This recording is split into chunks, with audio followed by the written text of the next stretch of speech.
শিলচর বিধায়ক দীপায়ন চক্রবর্তীর কাজকর্মের তীব্র ভাষায় নিন্দা করলেন বিশিষ্ট শিক্ষাবিদ নিরঞ্জন দত্ত। শিলচর প্রেসক্লাবে আয়োজিত এক সভায় তিনি বলেন, বিধায়ক কোনো ধরনের পরামর্শ নিতে চান না, কারো সঙ্গে দেখা করতে চান না। উন্নয়ন স্তব্ধ হয়েছে এই বিধায়কের আমলে। কল্পিতভাবে কাজ হয়। শহরে জমা জলের সমস্যা দেখা দিয়েছে, পানীয় জলের অভাব দেখা দিয়েছে। আমাদের প্রতিনিধি হতেন, তাহলে তাদেরকে দেখা আমরা পেতাম, তাদের কাছে যেতে পারতাম, তাদের বক্তব্য রাখতে পারতাম, কিন্তু সেই সুযোগ আমরা পাই না। তাদের কোথায় আমাদের প্রতিনিধি? আমাদের প্রতিনিধি আমাদের জিজ্ঞেস করবেন যে আপনাদের কি চাই, কি প্রবলেম, আসুন বলুন, আমি আপনাদের সলভ করে দেব। তিনি আমাদের অ্যাভয়েড করে যাচ্ছেন, আর আমরাও অতিষ্ঠ হয়ে না, আপনাদের কাছে যাওয়ার দরকার নেই। আমি যে কথা বলছি দরকার নেই। আমি নিজে যেতে চেয়েছিলাম যে ছাত্র যখন একবার মাস্টার হিসেবে বলি যে ভাই তুমি ছাত্র, তুমি হয়েছে, তুমি এই কাজ করো, এই কাজ করো, একটু উপদেশ পরামর্শ দিই, আমার ইচ্ছা ছিল তাই। আমার নিজের জন্য তো চাওয়ার কিছু নেই, আমার সব কিছু আছে। অর্থাৎ চেয়েছিলাম দুইবার, হয়নি। আজকে হবে না, কালকে হবে না, অমুক দিন। আর আমি কি ভিখারি যে আমি ভিক্ষা চাইবো? আমার একটা আত্মসম্মান আছে, আমি যে শিক্ষক, ছাত্রের সঙ্গে দেখা করবো, তাও অমুক দিন, অমুক দিন, অমুক দিন, অমুক দিন। আমার তো আমি চার টাকা আমার দরকার নেই। আমার মতো তো আরো অনেক পাবলিক আছে, অনেক পাবলিক আছে, অনেক সংগঠন আছে। যেমন আমি এক সংগঠনে আছি, আমাদের অশোকবাবু আছেন, নাগরিক স্বার্থ রক্ষা সহ। ওই নাগরিক স্বার্থ রক্ষা সংরক্ষণ সমিতি তাকে অনেকগুলি প্রতিষ্ঠান মিটিং এ নিমন্ত্রণ করেছে, আজ পর্যন্ত পদার্পণ করেন। কেন? তিনি জনপ্রতিনিধি, তার কর্তব্য, duty, is bound to attend, to know what the people are saying. নাগরিকরা কি বলছে তা জানা উচিত, যাওয়া উচিত, তাকে নিমন্ত্রণ করা হচ্ছে। দেখছেন তো, যাচ্ছেন না, যাওয়ার দরকার নেই, নিমন্ত্রণ করা হচ্ছে। নিমন্ত্রণ সত্ত্বেও তিনি পদার্পণ করেননি, একবার কোনো একটা মিটিং একবার পদার্পণ করেনি, রিপিটেডলি তাকে নিমন্ত্রণ করা হচ্ছে। এটা কি ধরনের কথা?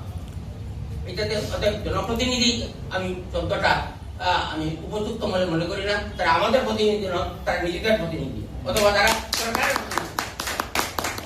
সরকারের প্রতিনিধি। হিমন্ত শর্মা বিশ্ব সমাজের কথা বলবেন, সেটাই তারা করবে, তারা আমাদের কথা শুনবে না।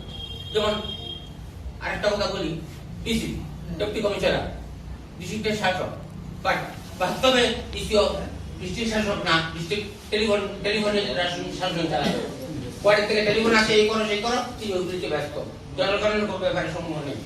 আমার মনে আছে একবার ডক্টর লক্ষ্মণ ছিলেন ডেপুটি কমিশনার, তখন ওই ওয়েস্ট বেঙ্গল থেকে নাগরিক পঞ্জি হচ্ছিল, তখন ওয়েস্ট বেঙ্গল থেকে কতজন এমপি ছিলেন, তাদেরকে এয়ারপোর্টে আটকে রাখা হয়েছিল। তো আমরা একটা কোনো একটা ব্যাপারে আকসার দিয়ে একটা ব্যাপার আমরা গিয়েছিলাম ডিসির কাছে।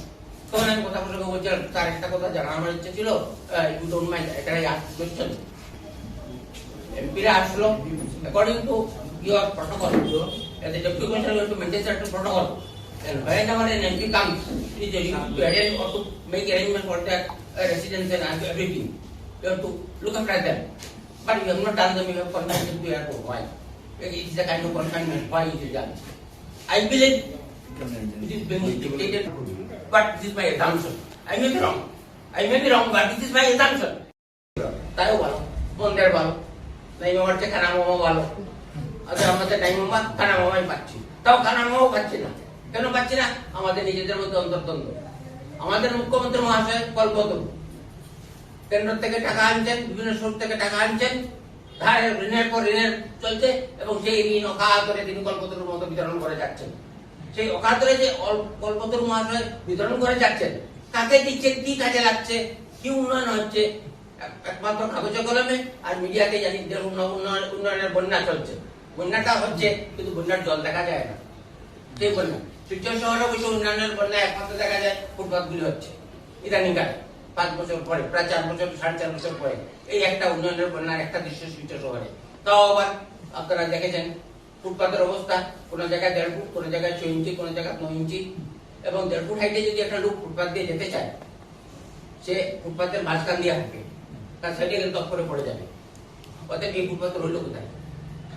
এবং যেখানে গভর্নমেন্টের নিয়ম, সরকারের নিয়ম যে it should not exceed more than 6 feet, মানে রাস্তা লেভেল থেকে ফুটপাথ 6 ইঞ্চি হবে, সরি 6 ইঞ্চি, 6 ইঞ্চি হবে, সেখানে 1.5 ফুট। হসপিটাল রুটে যান, রাস্তা 1.5 ফুটের উপর, এখানে কিভাবে ফুটপাথে দুজন লোক হাঁটবে? হাঁটতে গেলে যে যাবে তখন তার গতি থামিয়ে দুজনকে ক্রস করতে হবে, নাম পরে যেতে পারে। এই যে মানুষের জীবন, লাইফের সংকট, জীবন সংশয়, এমন একটা কাজ হলো যেখানে মানুষের জীবনের সম্ভাবনা সংশয় নিয়ে প্রশ্ন। কেন? এখন দেখা গেল যে ফুটপাতের সাইডে দিয়ে রেলিং লাগানো হচ্ছে, এবং আমি আজকে তো আপনাদের বলে দিচ্ছি এই রেলিং কতদিন টিকবে আমি বলতে পারি না, কারণ যেভাবে রেলিং হচ্ছে এই রেলিং রাত্রিবেলা সময় উঠে নেওয়া যায় এবং যাবে এবং হবে। কারণ রেলিং বেসিক্যালি যে ভাবে কনস্ট্রাকশন হওয়ার কথা তা নয়, ওরা তার ঈশ্বর প্রদত্ত বা বুদ্ধি প্রদত্ত কমন সেন্স আছে। কমন সেন্স আমরা যতটুকু জানি, আমাদের ইঞ্জিনিয়ারদের ততটুকু কমন সেন্স নেই, এটা আমার দুঃখের বিষয়। আমরা সাধারণ মানুষের যতটুকু কমন সেন্স আছে, আমাদের ইঞ্জিনিয়ার এক্সপার্ট পণ্ডিত, কিন্তু তাদের কমন সেন্স বলে জিনিস নেই। রাস্তায় হাঁটতে গেলে মানুষের কি প্রবলেম হবে, কি অসুবিধা হবে, এইটুকু আমাদের ইঞ্জিনিয়াররা ভাবেন না। আর আমাদের যারা মন্ত্রী মহোদয় এবং এমএলএ, তাদের কথা তো বলে লাভ নেই, তারা তো আকাশমানকে বিচরণ করেন। যদিও বাস্তবে তারা রাস্তা দিয়ে হাঁটেন, কিন্তু মনে করেন তারা যেন আকাশ দিয়ে যাচ্ছেন, আশপাশ তারা দেখার প্রয়োজন মনে করেন না। দেখেন এই যে শহরের মধ্যে এই যে অবস্থা আমরা আছি, এবং আছি কয়েক বছর ধরেই আছি, আজকের কথা নয়। এখন আমাদের এমএলএ এমপিরা আমাদের প্রতিনিধি লিগেলি সংবিধান সম্মতভাবে